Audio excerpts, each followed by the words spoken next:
ဘကိုးသွားနေတာပါအမနဲ့လမ်းမကြီးပေါ်ကနေသွားနေတာပဲဖြစ်ပါတယ်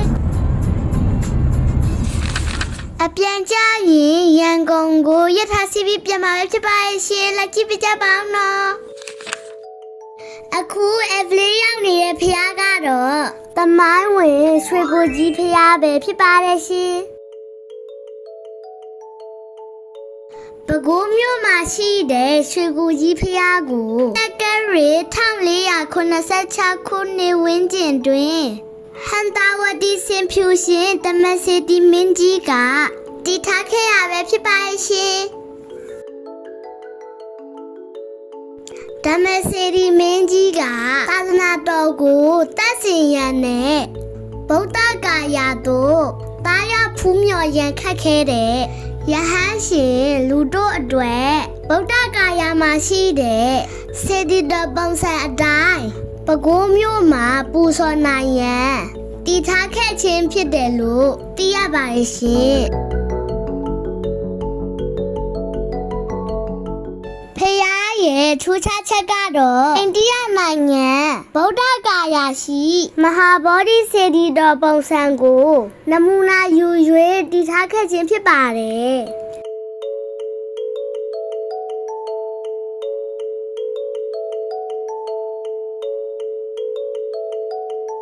စေတီတော်ရဲ့ပုံတံကတော့လေးတောင်ပုံစံဖြစ်ပြီးအထက်ကိုရှူတက်သွားတယ်ကွန်းတောင်ပုံစံရှိပါရဲ့ရှင်စေတီတော်ရဲ့အတွင်းပြင်တွေမှာဗုဒ္ဓဝင်ဆက်တော်များကိုဖော်ပြထားတဲ့ရှေးဟောင်းရုပ်ကြွများနဲ့ကျောက်စာများလည်းရှိခဲ့တယ်လို့သိရပါတယ်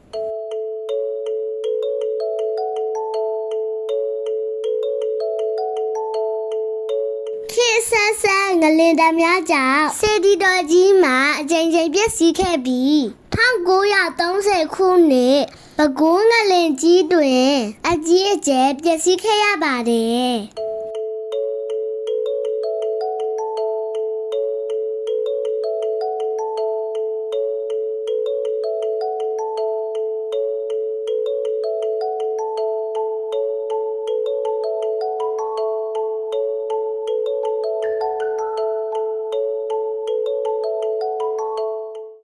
အခုမြင်တွေ့နေရတဲ့စေတီတော်ကြီးကတော့ရှေးမှုမပြတ်ပြန်လည်ပြုပြင်မိုးမှန်ထားတော့လက်ရများဖြစ်တယ်လို့သိရပါတယ်ရှင်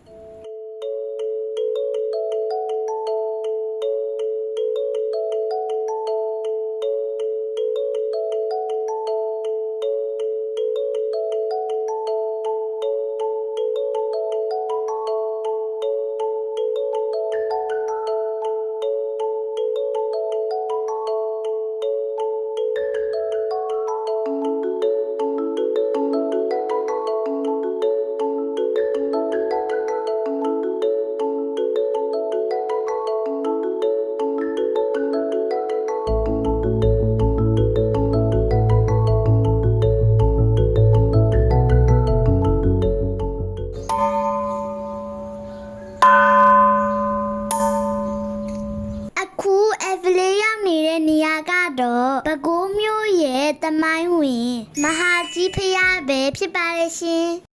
ဒီစေတီတော်ကြီးကိုတက္ကရာ952ခုနှစ်မှာဘုရင်နောင်မင်းတရားကြီးရဲ့သားတော်နန္ဒဘုရင်ကတည်ထားခဲ့တာပါနန္ဒဘုရင်ဟာ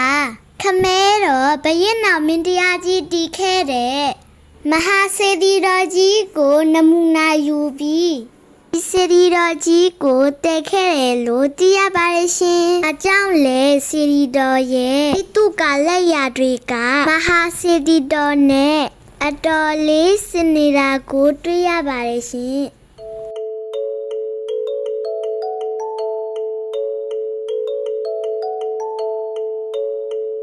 ပဲခူးငလင်ကြီးတုံးကစေတီတော်ကြီးပြိုကျပျက်စီးခဲ့ဘူးပေမဲ့ခုတော့အားလုံးရဲ့စုပေါင်းကုသိုလ်တွေနဲ့ပြန်လည်တည်ထားလို့အလွန်ကိုခက်ညာထဲဝနေပါပြီရှင်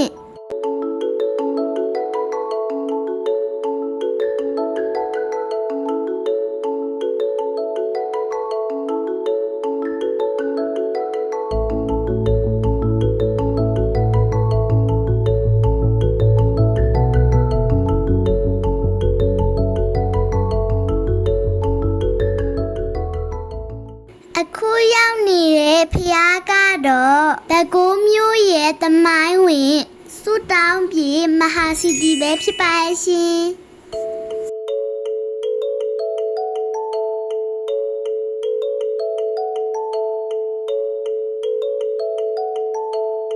ဒီစေတီတော်ကြီးကိုတက္ကရီ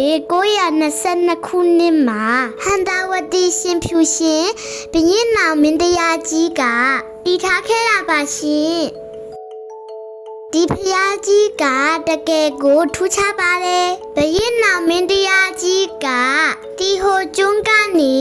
ပင်းဆောင်လာတဲ့မြတ်စွာဘုရားရှင်ရဲ့ဆွေတော်ပွားကိုဒီနေရာမှာထာပနာခဲ့တယ်လို့ဘုရင်နောင်မင်းတရားကြီးရဲ့ကိုအလေးချိန်နဲ့ညီမျှတဲ့ရွှေစင်ရွှေသားကျန်းသူတော်တွေကိုလည်းကြီးညိုတက်ပဲ့စွာထာပနာခဲ့တယ်လို့သိရပါတယ်ရှင်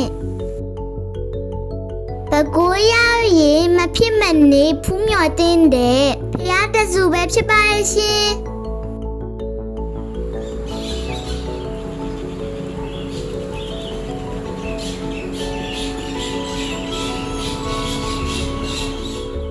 နေ့လေစာကိုတော့ဘကိုးမျိုးရဲ့စားကောင်းပြီးဈေးတန်နဲ့ဆိုင်ဆိုင်ဖြစ်တဲ့မြင့်မြင့်မြမထမင်းဆိုင်မှာသွားစားခဲ့ပါတယ်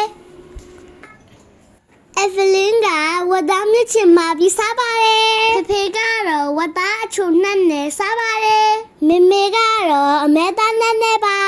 ဒီဟာလေးလက်စားကောင်းနဲ့ခွေးတင်ငပိချက်လေးပါပစွန်တတိလေးလည်းပါတယ်နော်3ယောက်စားတာ1,900ပဲကြက်ခဲ့ပါတယ်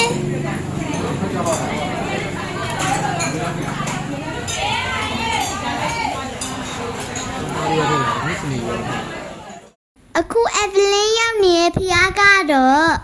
တကိုးမျိုးရဲ့တမိုင်းဝင်ဖျားတဆူဖြစ်တဲ့ကိုတိန်ကိုတန်းဖျားပဲဖြစ်ပါရှင်ဒီစေတီတော်ကြီးကိုတက္ကရီ914ခုနှစ်မှာဟန္တာဝတီရှင်ဖြူရှင်ဘုရင်နောင်မင်းတရားကြီးကတည်ထားခဲ့တာပါရှင်စေတီတော်ကိုထားကိုးကွယ်တဲ့အခါတုန်းကအုတ်ချက်ပေါင်ကိုတိန်ကိုတန်းကိုအသုံးပြုပြီးတိဆောက်ခဲ့တာကိုအစွဲပြုပြီးကိုတိန်ကိုတန်းဖျားလို့ခေါ်တွင်ခဲ့တာပဲဖြစ်တယ်လို့သိရပါတယ်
ဒိုင်နိုဆောတွေကြီးရှိရဲ့ရန်ကင်းတာပန်းချံကိုတွားလက်ခဲ့ပါရဲ့ရှင်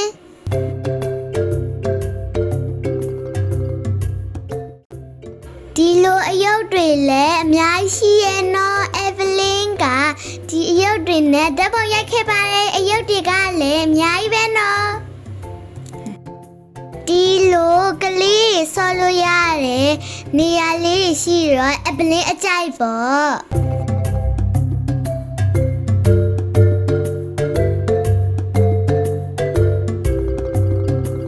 နေတော့နည်းနည်းပူပါတယ်ဒါပေမဲ့အဗလင်းကချောစီရလို့အရန်ကိုပြောပါတယ်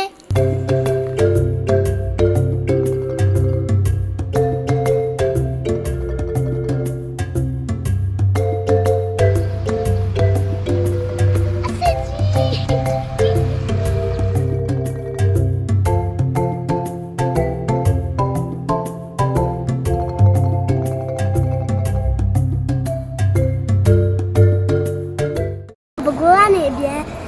စီတမပါဒီအမြင်ရထားပါအခုကတော့ဘကိုးဘူတာမှာလက်မဝယ်ဖို့အတွက်တန်းစီနေရပဲဖြစ်ပါနော်ရထားမဆိုင်မီနိုင်ဝက်အလိုမှာလက်မဆိုင်ရောင်းပေးပါပဲဘကိုးကနေရန်ကုန်ကိုလက်မခါကတယောက်ကို4000ပါနော်အခုအဖလင်းစီရမယ့်ရထားကညနေ4 နာရီခွဲထွက်တဲ့ရထားပါလက်မကိုတော့3 နာရီခွဲကလေးကကြိုတန်းစီပြီးဝယ်ခဲ့ပါရနော်ရထားမလာသေးလို့အဗလင်းကပူဒါမှာစောင့်ရင်းနဲ့စောင့်နေတာပါ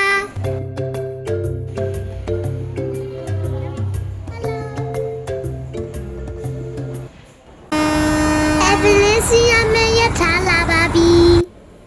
ရထားပေါ်ရောက်တာနဲ့အရင်ဦးဆုံးအဗလင်းကပါလာမုံနေကိုတစ်ခုပြီးတစ်ခုဆဆပါတော့တယ်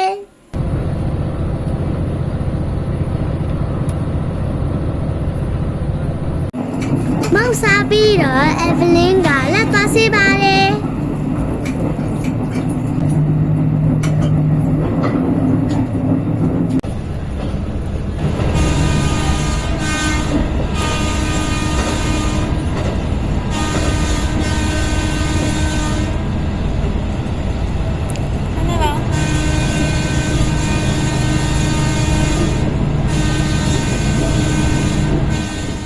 အခုတော့ဒီရမြွေရထားလက်မှတ်ကိုတန်းစီပြီးဝယ်နေစရာမလိုတော့ပါဘူးနော် website ကနေအလက်တကူဝယ်လို့ရနေပါပြီရှင်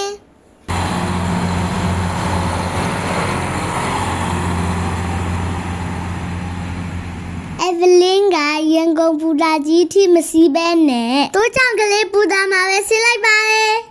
ဗီဒီယိုလေးကိုဆုံးဖြတ်ကြည့်ပေးကြတဲ့အတွက်အားလုံးကိုကျေးဇူးအများကြီးတင်ပါတယ်ရှင် YouTube channel လေးကို like and subscribe လေးလုပ်ပေးကြပါဦးနော် Bye bye thanks for watching